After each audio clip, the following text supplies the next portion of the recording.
Hello, my friends, and welcome back to the show.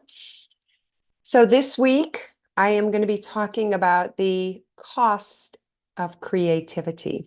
First, we're going to talk a little bit about what is creativity, how can you become more creative, and what are the risks of your creativity, because those risks is what is potentially blocking you from being more creative.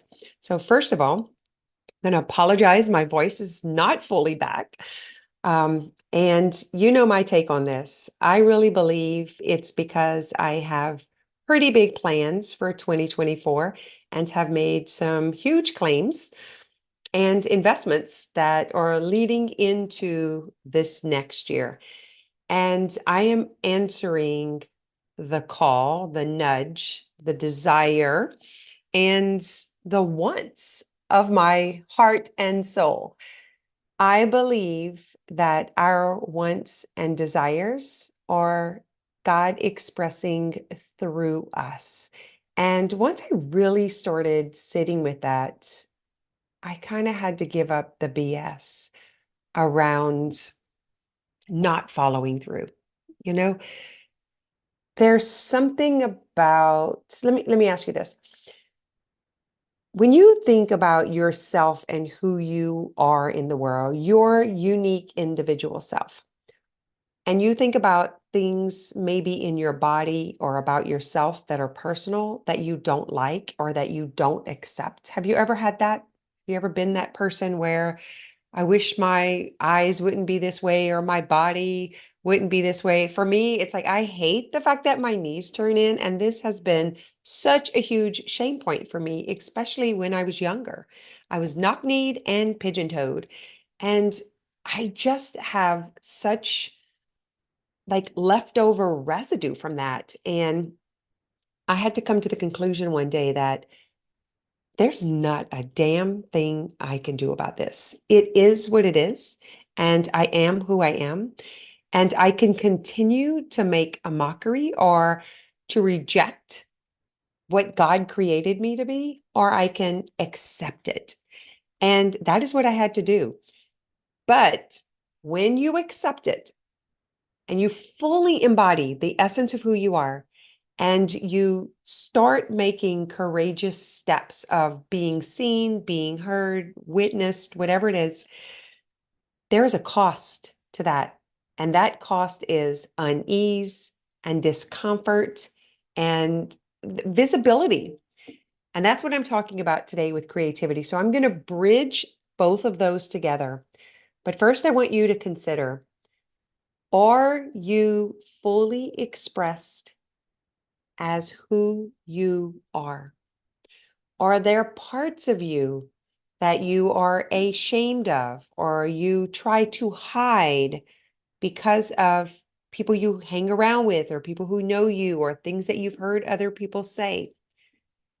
Do you limit yourself because you judge and compare yourself? So that is the very first thing to recognize, understand, and come to amends with. I am not fully there, by the way. I still have a like a lot of leftover stuff that I wish I didn't. I wish I could dance and sing and love my body and express freely.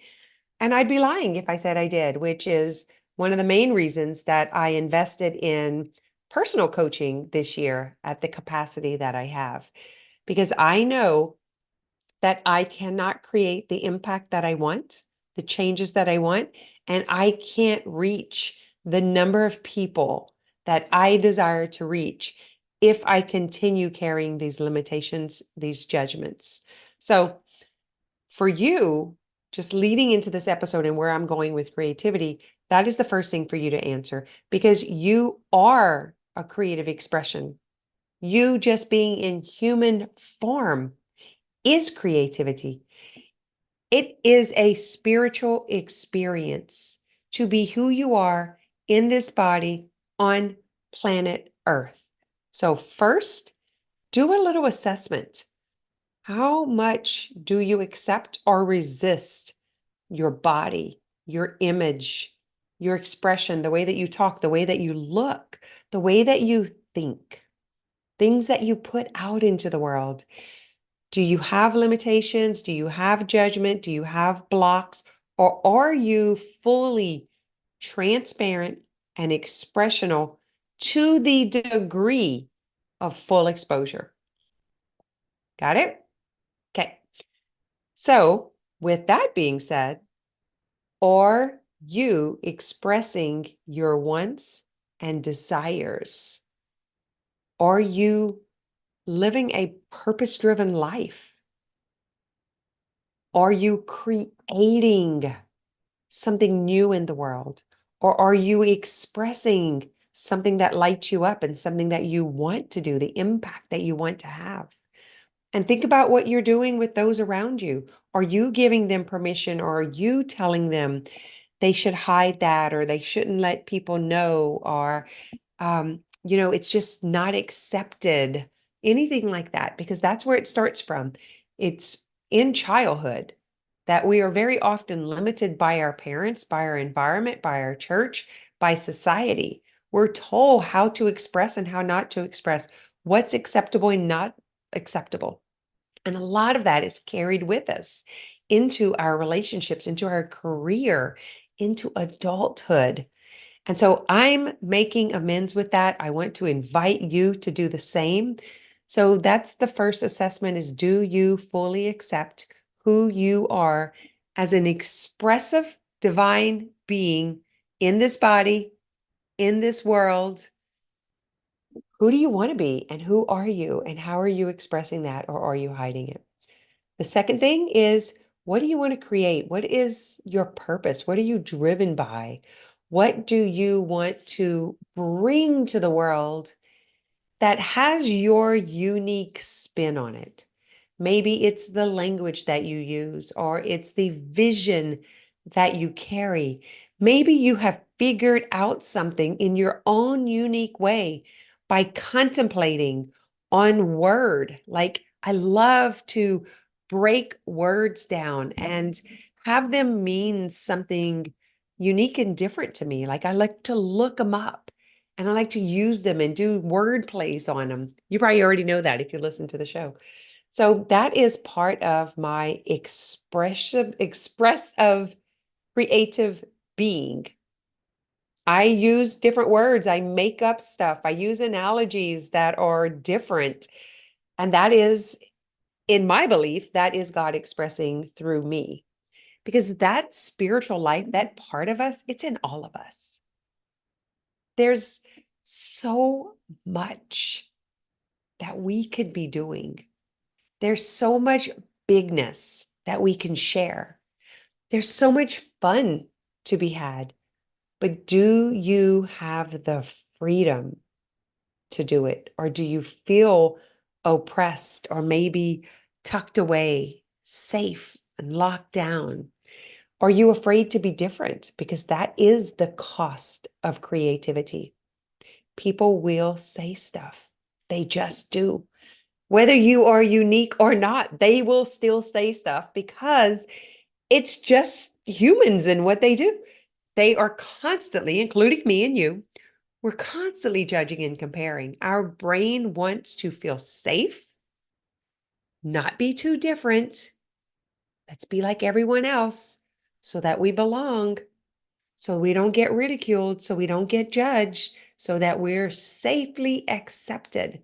But that's not really living. That's like trying to make everyone fit into the brown M&Ms, right? Instead of being the rainbow, being the Skittles, being expressiveness. And coming back to the freedom to be creative, are you committed to expansion and growth? Like, think about the full circle of your life. Are you getting the experiences that you want? Are you being the example that you choose to be? Are you earning the money? Do you believe that you can have it all? Do you want to creatively bring something new to the world, something that hasn't been here before, but you're afraid to be judged because no one else is doing it? because it's going to be different, because it's going to take too much courage? Or are you one of those who are just putting out everything that comes through you? I'm really curious about this. I have a lot of creative ideas, and probably 50% of the time, I doubt. Because I think if it's so brilliant, someone else would have already done it. Oh, that's just going to make me weird. Ah, it's going to call too much attention, right? Have you ever thought that? Like, I just figured out something that I was not taught, but I learned, and I look around and no one else is doing it. So I don't express it. I don't share it because I don't want to be made a fool because of it. I don't want anyone pointing a finger or laughing at me or saying that I'm crazy or weird. Is that you? Or do you make up words and create ideas and put it out there and see what it does? Because I do that very often, but I'm telling you, 50% of the time, there are thoughts going on in my mind that says I should not, including this show, this podcast. Every week, this thing in the back of my head tells me I shouldn't do this. Who are you to say that or to tell other people that, right? It's not just saying it because it's coming from me, but it's actually like almost suggesting that other people go and try it. Like, that's bad. You're going to be ridiculed. You're going to make a fool out of yourself. You're not so important. You can't inspire anyone. That's just weird stuff. No one's going to understand you. These thoughts are constantly in the back of my head. So I'm going to ask you, what do you want to create and put out into the world that is a divine expression of you, but those thoughts are stopping you from taking action? And are you willing to investigate, to explore, to get curious so that maybe you can detect what these limitations are and you can allow God to express through you? To be an expressive being, to be a creative being, to be interesting? Or do you just want to be safe and normal and quiet? And that might work for you. It doesn't work for me, by the way. So that's what I got. I am being expressive and being creative, and I am committed to taking it to the market. I came up with it in my body, mind, and soul. It's something that I heard while I was in a class. I started taking notes. I started writing it down. I nurtured it just like you would an infant. So I just kept imagining and I visualized and I started thinking about those who were going to be excited and grateful and inspired by this body of work. And I've just been sitting with it for about 6 months, and I talk about it, and now I'm putting colors to it, and we're starting to brand it. I'm starting to talk about it, and hopefully it will get to the market and it will express in a way that pings other people's creativity, that it will inspire or motivate or give them courage. So, sounds like it's a lot of woo stuff coming at you this week, and that's okay. I'm still feeling a little not my whole self. I'm a little stopped up. My throat's still a little sore. It comes and goes. My voice is there, then it's not there. But I am still expressing. I am still creating. I'm still in the game. I'm not letting it win. I know this is resistance. For any of you who understand the mind-body connection or disconnection, when we do something daring and scary and courageous, and it's not something that has been done before, we haven't seen it be successful, and we are willing to take the steps and take the actions to bring it out into the world and to be exposed to possibly making a fool out of ourselves, the brain creates this resistance in the body to slow us down, to shut us down, to like, hey, you need to be quiet. Don't be talking about that. You're going to make a fool out of yourself. You better hide. You better get quiet. And I'm not doing it. If you remember when I first started the podcast, I talked about having a sciatica issue. It's kind of the same thing. It's just that this time it's expressing or it's contracting somewhere else. And that's exactly what's happening. We are either expanding. So expanding is the expressing and doing big, bold things, or we are contracting, which is bringing that divine energy down and in and then holding it. It's almost like giving yourself this big old hug and you're just going to keep it to yourself. Let me not let anybody else know about it. Let me not put it out there. I'm just going to dream about it and then it's going to just dissolve and go away. Is that you? It has been me in the past, by the way. I have had moments where I've done that, typically after I've had some sort of failure. And then I kind of just go through this safety mode. So it's kind of where I'm at now that all of this is happening. I recognize it.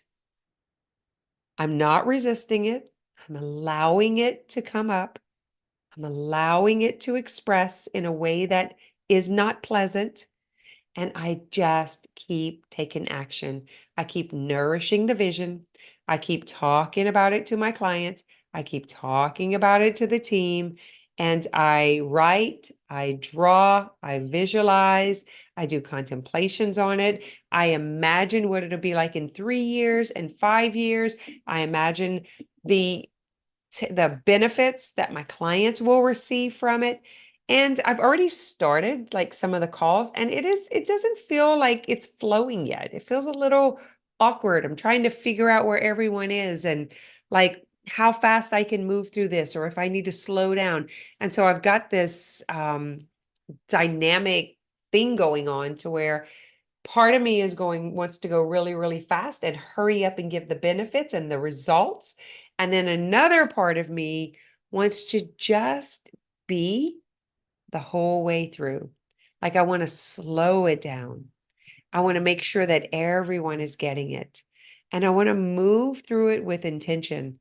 And then boom, there goes my mind. You better hurry up. You better get results. No one's going to believe you. If they don't get it now, you're not going to be able to ever keep it going. You're not going to be able to stay in the game.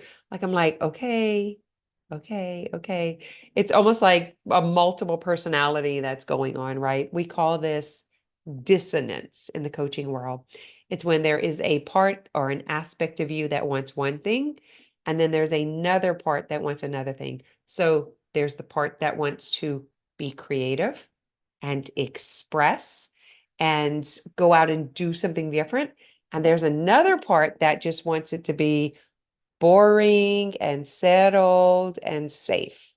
So the mind can't hold conflicting beliefs. So it can't hold both of those at the same time.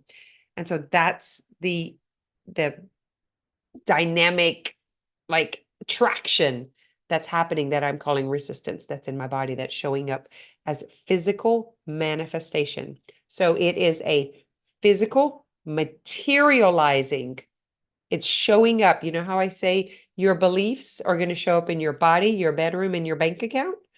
This is showing up in my body. What you believe, your belief system is bringing to the market, and then what your dreams are bringing to the market or your vision don't match. And so in between there is some friction, some pulling, some pushing and pulling. And it shows up as chronic pain, illness, and disease. It shows up sometimes as a skin rash, or like I have my back locked up this morning, the low back that's feeling unsafe and insecure. It's like, oh, I don't know. Not so sure about this. I don't feel so safe, right? It'll show up in your relationships. It'll show up in your business. Sometimes it's like I've got to, carry it in my shoulders, in my neck, because I'm really concerned about what other people think.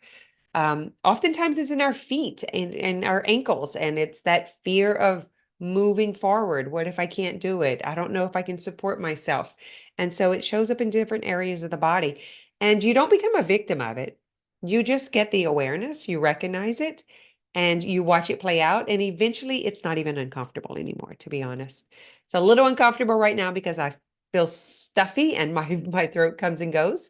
But for the most part, this is probably the easiest transition of transformation that I have had yet in all of these years.